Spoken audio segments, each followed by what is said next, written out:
Hello students, welcome to biology classes by miss Vashishth. I am Meenu, you are science educator. और आज की इस video के अंदर हम पढ़ेंगे क्लास 7th का साइंस का chapter forest and their significance. तो चलो स्टार्ट करते हैं। फॉरेस्ट एंड देयर सिग्निफिकेंस, तो इसके अंदर हम पढ़ेंगे कि फॉरेस्ट क्या होते हैं और उनके क्या क्या बेनिफिट्स हैं, यानी कि उनके सिग्निफिकेंस क्या क्या हैं। ठीक है, तो चलो स्टार्ट करते हैं। Forest is a natural resources comprising vast area of uncultivated land where the various plant, trees, animals and micro organism exist. यानी कि फॉरेस्ट हमारा क्या है, एक नेचुरल रिसोर्सेज है जिसके अंदर बहुत सारे क्या होते हैं, हमारे ट्रीज़ होते हैं, एनिमल्स होते हैं और बहुत सारे माइक्रो ऑर्गेनिज्म भी एग्जिस्ट करते हैं। ठीक है, फॉरेस्ट में be the various types depending upon the climatic condition of the temperature and rainfall of the particular places. अब क्या बता रखा है कि जो हमारे फॉरेस्ट होते हैं उनको भी हमने डिफरेंट कैटेगरीज़ के अंदर डिवाइड कर रखा है। वो हम आगे पढ़ेंगे कि कैसे हमने जो फॉरेस्ट है उनको टेम्परेचर के अकॉर्डिंग या फिर रेनफॉल के अकॉर्डिंग कैसे डिवाइड कर रखा है। सबसे पहले अभी आती है डेफिनेशन। फॉरेस्ट मीन्स जंगल। Forest can be defined as the area having a variety of trees, herb, shrubs, creeper, climber etcetera. ये आपने पहले पढ़ रखा है कि ट्रीज़ क्या होते हैं, हर्ब, शर्ब, क्रीपर्स, ये सब आपने पढ़ रखे हैं। हमारी डिफरेंट प्लांट्स की फॉर्म होती हैं ये। ठीक है, अब जो फॉरेस्ट होता है हमारा, उनके अंदर बहुत सारे ट्रीज़ भी होते हैं, हर्ब भी होते हैं, शर्ब भी होते हैं। ठीक है, animals and birds are found in the forest, thus a great diversity of the life form in the scene in the forest. A forest has different layer. अब फिर इसके अंदर क्या बता रखा है कि जो एनिमल्स भी रहते हैं, बर्ड्स भी रहते हैं और प्लांट भी। ठीक है, अब उसके अंदर क्या बता रखा है कि जो हमारे फॉरेस्ट हैं उनके अंदर ग्रेट डाइवर्सिटी होती है, यानी कि जो लिविंग ऑर्गेनिज्म होती हैं उनकी बहुत सारी वैरायटी हमें देखने को मिलती हैं।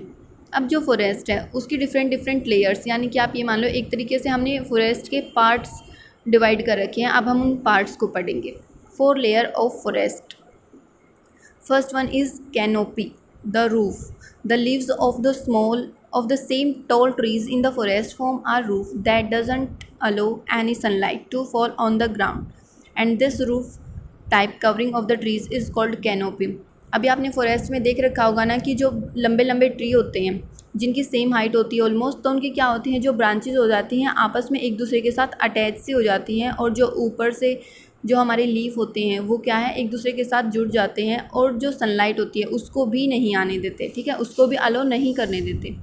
तो इस जो हमारी एक तरीके से क्या बन गई है, हमारी रूफ बन गई है ट्रीज़ की, तो इसको हम क्या बोल रहे हैं, कैनोपी। ओके, जो बड़े बड़े ट्रीज़ हैं उनकी जो लीव्स हैं वो क्या है, एक दूसरे के साथ अटैच हो रखे हैं, और इसकी वजह से क्या है कि जो सनलाइट है वो नीचे तक नहीं आ पा रही है, तो इसको हम क्या बोल रहे हैं, कैनोपी। और कैनोपी को हम और क्या बोल सकते हैं, रूफ। सेकंड पार्ट आता है फिर क्राउन, द ब्रांची पार्ट, यानी कि जो ब्रांचेस वाला पार्ट है उसको हम क्या बोल रहे हैं, crown. The part of the branches above the stem of the tree is known as the crown of the tree. यानी कि जो स्टेम है, स्टेम से ऊपर जितने भी क्या हैं हमारे ब्रांचेस हैं ट्री के, उसको हम क्या बोल रहे हैं, ब्रांची पार्ट या फिर क्राउन। ओके, कैनोपी का दूसरा नाम क्या था, रूफ, और ब्रांची पार्ट का दूसरा नाम क्या है, क्राउन। अभी थर्ड लेयर आती है हमारी horizontal layer of the plants. The other plants growing below the crown are of the different heights, hence they make different horizontal layers called the understorey. अभी इसके अंदर पीछे वाले के अंदर क्या बताया था हमने कि जो हमारा स्टेम है उससे ऊपर जितने भी पार्ट होते हैं उसको हम क्या बोलते हैं, क्राउन या फिर ब्रांची पार्ट। लेकिन जो हमारा स्टेम होता है, बहुत सारे ट्रीज़ हमारे ऐसे होते हैं जिनके स्टेम से यानी कि बिलो वाले एरिया के अंदर भी क्या होते हैं, हमारी ब्रांचेस निकली होती हैं।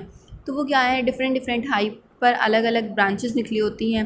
अब वो क्या है, एक अलग से लेयर बना देती हैं। उस लेयर को हम क्या बोलते हैं, अंडर स्टोरेज। ठीक है, क्या बोलते हैं उसको, अंडर स्टोरेज। अभी फोर्थ लेयर है हमारी फॉरेस्ट फ्लोर। सबसे पहला क्या था हमारा, रूफ, सेकंड वाला क्या था, क्राउन, थर्ड वाला क्या है, हॉरिजॉन्टल लेयर, एंड फोर्थ क्या है हमारा, फॉरेस्ट फ्लोर। तो फॉरेस्ट फ्लोर में देखो, the forest floor is covered with the fallen leaves, twigs, fruits, seed and dead और डिकेइंग ऑर्गेनिक मैटर। अब जो फॉरेस्ट फ्लोर है वो किससे बना हुआ है हमारा, जैसे जो हमारे ट्रीज़ हैं अब फॉरेस्ट के अंदर, तो उनसे जो कुछ लीफ वगैरह होते हैं वो क्या है, गिर जाते हैं। कुछ हमारे ट्विग्स, यानी कि जो छोटी छोटी टहनियाँ होती हैं, जो छोटी छोटी ब्रांचेज होती हैं, उनको हम ट्विग्स बोलते हैं, वो गिर जाती हैं। कुछ हमारे फ्रूट्स गिर जाते हैं, जैसे कोई भी बर्ड है खा रहा है तो वो गिरा देता है। ठीक है, तो इस तरीके से क्या है, डिफरेंट डिफरेंट टाइप्स के ये हमारे लीव्स, ट्विग्स, फ्रूट्स ये नीचे गिर जाते हैं और क्या बनाते हैं, हमारा फॉरेस्ट का फ्लोर बनाते हैं। Microorganisms like algae, fungi and bacteria obtain their food from this matter and convert it into the dark colored substances called humus. फिर आपने देख रखा होगा ना, अगर हम किसी भी एरियाज़ के अंदर बहुत सारे लीफ डाल देंगे या फिर सीड, फ्रूट्स कुछ भी डाल देंगे तो थोड़े दिन के बाद वहाँ का कलर है जो उस वाले एरिया में जो सॉइल है उसका कलर कैसा हो जाएगा, थोड़ा सा डार्क होने लग जाएगा। तो वो किसकी वजह से होता है, उस एरिया के अंदर यानी कि जो हमारी सॉइल है उसके अंदर माइक्रो ऑर्गेनिजम्स होते हैं, जैसे एल्गी हो गई, फंजाई, बैक्टीरिया, ये माइक्रो ऑर्गेनिजम्स के नाम दे रखे हैं। ये क्या करते हैं, जो हमारा मटेरियल है जैसे लीव्स गिर गए, फ्रूट्स गिर गए, तो उनके ऊपर अपना एक्ट करते हैं और क्या कर देते हैं, उनको और डीके कर देते हैं, यानी कि उनकी ब्रेक डाउन कर देते हैं और उसको हम क्या बोलते हैं फिर, ह्यूमस। ठीक है, जो लीफ वगैरह है, फ्रूट्स, उनका ब्रेक डाउन होकर वो सॉइल के साथ मिक्स हो गए हैं और उनका कलर कैसा हो गया है, डार्क। तो इस डार्क कलर के सब्सटेंसेस को हम क्या बोल रहे हैं यहाँ पर, ह्यूमस। सच माइक्रो ऑर्गेनिजम्स कॉल्ड डीकम्पोजर। अब जो ये माइक्रो ऑर्गेनिज्म उसको ब्रेक डाउन कर रहे हैं, डीकम्पोज कर रहे हैं, तो इन माइक्रो ऑर्गेनिजम्स को हम क्या बोल रहे हैं, डीकम्पोजर। तो यहाँ पर आपका एक MCQs क्वेश्चन बनता है कि जो हमारे माइक्रो ऑर्गेनिज्म, पहले तो आपका माइक्रो ऑर्गेनिजम्स के नेम भी पूछ सकते हैं कि जो बैक्टीरिया है वो हमारा माइक्रो ऑर्गेनिज्म है या फिर नहीं है। सेकंड आपसे पूछ सकते हैं कि जो माइक्रो ऑर्गेनिज्म है उनका दूसरा नाम हम क्या बोल सकते हैं, उनको डीकम्पोजर्स। ठीक है, यानी कि सिर्फ उन्हीं माइक्रो ऑर्गेनिजम्स को हम डीकम्पोजर बोलेंगे जो कि इन जो हमारे ये ऑर्गेनिक मैटर है इनके डिकम्पोज करने में, इनको ब्रेक डाउन करने में हमारी हेल्प करती है। ओके, नेक्स्ट देखो, decomposer make the soil rich in nutrients and heat is evolves in this process, it keeps the floor warm. अब क्या करते हैं, जो डीकम्पोजर होते हैं वो क्या कर देते हैं, सॉइल को रिच इन न्यूट्रिएंट्स, यानी कि अब जो माइक्रो ऑर्गेनिज्म है वही ब्रेक डाउन वाली प्रोसेस कर रहे हैं ना, तो वो सारा क्या है, हमारी सॉइल के अंदर मिक्स हो रहा है, तो सारे के सारे न्यूट्रिएंट्स कहाँ जा रहे हैं, हमारी सॉइल के अंदर। तो सॉइल कैसी बन जाएगी, हमारी न्यूट्रिएंट रिच। अब देखो नीचे इसके एक और हमारी ये इक्वेशन बना रखी है, जैसे fallen leaves and seed, fruits, dead insect, twigs, ये सब मिलकर क्या करते हैं, इनके ऊपर किसने किया, decompose by the action of bacteria, fungi, यानी कि बहुत सारे जो डीकम्पोजर्स हैं उन्होंने इनके ऊपर एक्शन किया, यानी कि उनको डिकम्पोज कर दिया, ब्रेक डाउन कर दिया और क्या बना दिया, हमारा ह्यूमस बना दिया। प्लस अभी हमने ऊपर पढ़ा ना, इस प्रोसेस में क्या इवोल्व होती है, क्या रिलीज़ होती है, heat.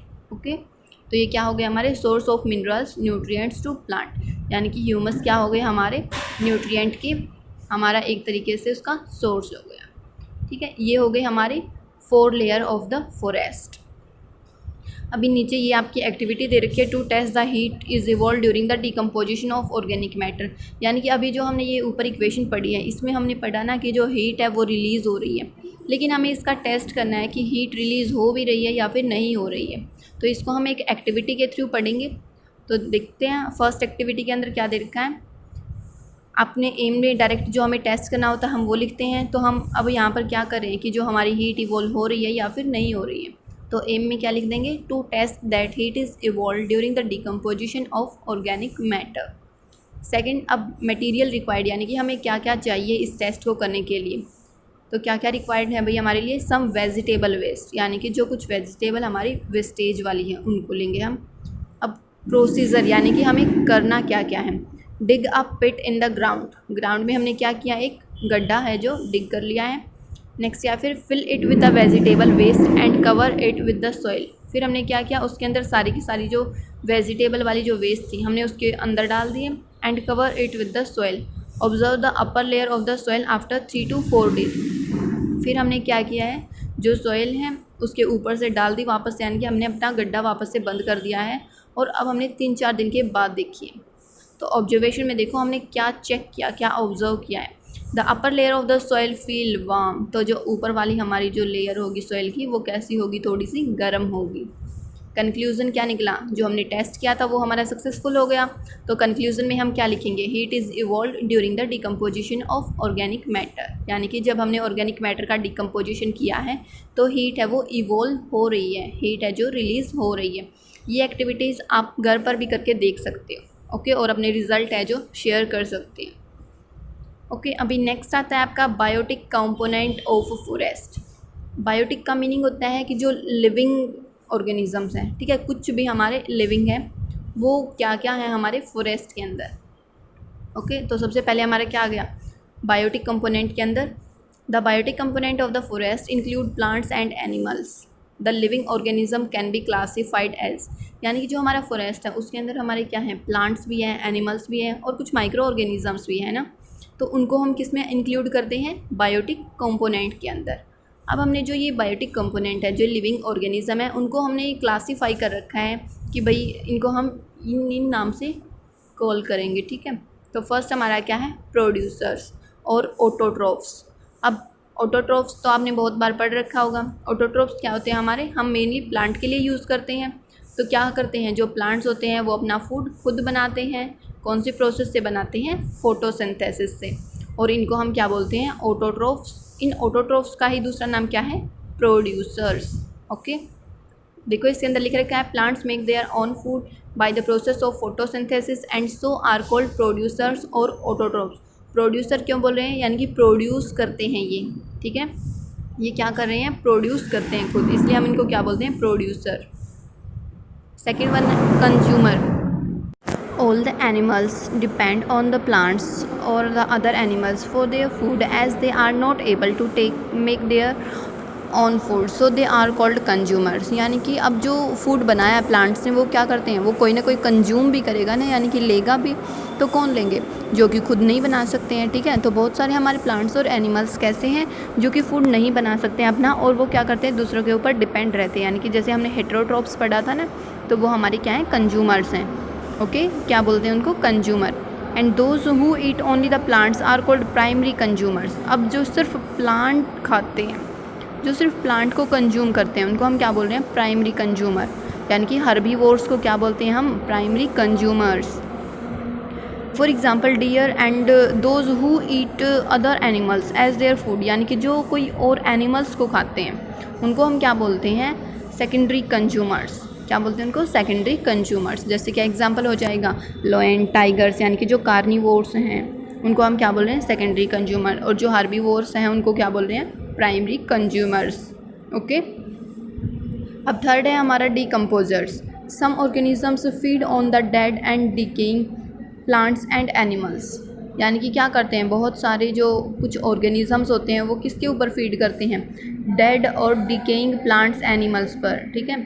They break down the dead plants and animals into simpler substances. अभी हमने ऊपर पढ़ा था ना, जो कि ब्रेक डाउन करते हैं, तो उनको क्या बोलते हैं, डीकम्पोजर्स। देखो आगे लिखा हुआ है, they are called decomposers. Example क्या बोल सकते हैं हम इनमें, एल्गी, हमने ऊपर पढ़ा था ना, एल्गी पढ़ा था, फंजाई, बैक्टीरिया, ये सब, तो हम माइक्रो ऑर्गेनिजम्स के नाम लिख देंगे यहाँ पर डीकम्पोजर्स में। ओके, तो ये तीनों पार्ट्स हो जाएंगे बायोटिक कंपोनेंट्स वाले में, producers, consumers and decomposers. Okay, अब नेक्स्ट टॉपिक आता है हमारा सिग्निफिकेंस ऑफ फॉरेस्ट। यानी कि जो हमारे फॉरेस्ट हैं उनसे क्या क्या बेनिफिट मिलता है, क्या क्या उनके एडवांटेजेस हैं, क्या क्या उनके सिग्निफिकेंस हैं। ओके, तो फर्स्ट देखो, forest contribute in a positive way for so many aspects of our lives and livelihood directly or indirectly. Some of the products that we get from the forest, यानी कि क्या है, forest से हमें बहुत ज़्यादा प्रोडक्ट्स मिलते हैं, तो क्या हो जाएंगे, इसीलिए फॉरेस्ट हमारे लिए इम्पोर्टेंट है। तो अब हम देखेंगे कि हमें कौन कौन से जो हमारे प्रोडक्ट्स हैं वो क्या क्या मिल रही हैं फॉरेस्ट से, ठीक है। तो सबसे फर्स्ट क्या है, food. Many food items such as the fruits, spices, teas, coffee, beans and honey are obtain directly और इनडायरेक्टली फ्रॉम द फॉरेस्ट। क्या है, ये सब हमें कहाँ से मिलते हैं, फॉरेस्ट से। तो क्या हम इसके अंदर क्या बोल सकते हैं कि जो फॉरेस्ट है वो हमें इम्पोर्टेंट क्या प्रोवाइड करता है, फूड भी प्रोवाइड करता है। नेक्स्ट क्या है फिर, फोडर। फोडर क्या होता है, जो हम एनिमल्स के लिए चारा डालते हैं ना, उसको बोलते हैं fodders. Fodders from the forest form an important sources of the food for the kettles and other grazing animals. There are many varieties of grasses, trees and shrubs that are nutritious for the livestock। यानी कि जो हमारे animals हैं उनके लिए बहुत अच्छे यानी कि डिफरेंट वेराइटीज़ किस चीज़ की प्रेजेंट हमारी, जैसे ग्रास हो गई, शर्ब्स हो गई, उन सब के प्रेजेंट हैं, जो कि क्या है, न्यूट्रिशन में रिच है, यानी कि उनकी न्यूट्रिटिव वैल्यू बहुत अच्छी है। यानी कि जो हमारे एनिमल्स हैं उनको सारे के सारे जो न्यूट्रिएंट है वो मिल रही हैं उनकी वजह से। अब नेक्स्ट है हमारा fuel. In the rural areas, wood is used as the sources of the fuel for cooking and other household works, and this wood is also provided by the forest. यानी कि क्या करते हैं, जो हमारे रूरल एरियाज़ होते हैं उनके अंदर क्या करते हैं, बहुत सारे यानी कि जो वुड होती है हमारी, उसको एज अ फ्यूल भी यूज़ करते हैं। यानी कि जैसे गांव में हम कई बार क्या है, लकड़ियाँ जलाते भी हैं ना, वैसे भी सर्दियों में तो हम सब जलाते ही हैं। तो हम क्या करते हैं, जो हमारी वो फ्यूल है यानी कि जो हमारी वुड है वो भी कहाँ से आती है, हमारी फॉरेस्ट से आती है। ठीक है। नेक्स्ट है फिर timber. It is obtain from the trees and it is use to make paper, furniture, building etcetera, and this teak and the sal trees provide the number of the timber for the making furniture and houses etcetera. यानी कि क्या है कि जो हमारे plants हैं जो forest में प्रेजेंट है, उनसे क्या है हमें, यानी कि देखो, एक होती है हमारी टिम्बर, एक होती है हमारी नॉर्मल वुड। तो वुड तो हम किसी को भी बोल सकते हैं, यानी कि जो हमारी पतली पतली ब्रांचेस होती हैं उनको भी बोल सकते हैं। लेकिन जो हमारी टिम्बर है तो वो हमारी क्या होती हैं, एकदम यानी कि एक्सपेंसिव वुड होती है ना, जो जिससे हमारे फर्नीचर बनता है, पेपर बनते हैं, बिल्डिंग्स में यूज़ होती हैं, उनको हम क्या बोलते हैं, टिम्बर। ठीक है। जैसे टीक हो गई, द साल ट्री हो गई, इनसे हमें क्या मिलते हैं, हमारे फर्नीचर बना देते हैं हाउसेज़ में। ओके। तो ये हमारी टिम्बर भी कहाँ से आती है, फॉरेस्ट से ही तो आती है। तो ये भी उसका यूज़ हो गया। नेक्स्ट है फिर medicine. A diverse range of the herb found in the forest has the important medicine value. The cinchona, amla, babul, aloe vera etcetera are some common plants that are used in day to day life to treat various ailments, and beside these important things, many other things like the gums, resin, rubber, oil, dyes and perfumes have other origin in the forest. ये आपने देख रखा होगा ना, जैसे रामदेव बाबा बोलते हैं कि भाई वहाँ से जड़ी बूटियाँ लेके आए हैं, तो मतलब ये उस बीमारी का इलाज है, ये उसका इलाज है, इसके अंदर हमें ये लेना चाहिए, ये भी हमें जंगलों से मिला है, ये हमें वहाँ से मिला है, ऐसे आपने सुना होगा ना। तो जो हमारे डिफरेंट टाइप की मेडिसिन्स हैं, यानी कि बहुत सारे फॉरेस्ट के अंदर ऐसे इंपॉर्टेंट ट्रीज़ भी हैं हमारे, जो कि क्या करते हैं, हमें उनकी यानी कि मेडिसिनल वैल्यू बहुत अच्छी होती है। यानी कि एज अ मेडिसिन अगर हम उनको लें तो बहुत सारे जो हमारे डिजीज़ हैं वो ख़त्म हो सकती हैं उनकी हेल्प से। ठीक है। नेक्स्ट है फिर हैबिटेट। हैबिटेट क्या होता है, यानी कि हमारा वो एरिया जहाँ पर रहते हैं कोई भी ऑर्गेनिज्म। अब जैसे हम कहाँ पर रहते हैं, अपने घरों में रहते हैं, तो हमारा वो जो जिस घर में हम रहते हैं वो हमारा क्या है, हैबिटेट है। अब जैसे आप ये मान लो कि हमारी फ़िश है वो वाटर में रहती है, तो जैसे मान लो सी में रहती है, पॉन्ड में रहती है, कहीं पर भी रहती है, तो वो उसका हैबिटेट हो गया। Okay. Forest are habitat for all the wild animal. अब बहुत सारे जो वाइल्ड एनिमल हैं वो हमारे कहाँ पर रहते हैं, फॉरेस्ट में ही तो रहते हैं। कौन कौन से, जैसे कुछ इंसेक्ट हो गए, spiders, squirrels, ants, worm, deer, butterflies, bear, owls, elephant, ये कुछ एनिमल्स के नेम दे रखे हैं जो कि कहाँ रहते हैं, हमारे फॉरेस्ट में रहते हैं। यानी कि फॉरेस्ट इनका क्या है, हैबिटेट है, इनका होम है। ओके। नेक्स्ट देखो, many trees and plants are found in forest. Trees such as teak, bamboo, neem, jamun, fig, ker, amla etcetera are common. ये कुछ ट्रीज़ के नेम दे रखे हैं बेटा, जो कि हमें कहाँ मिलते हैं, फॉरेस्ट के अंदर बहुत ही कॉमनली मिलती हैं।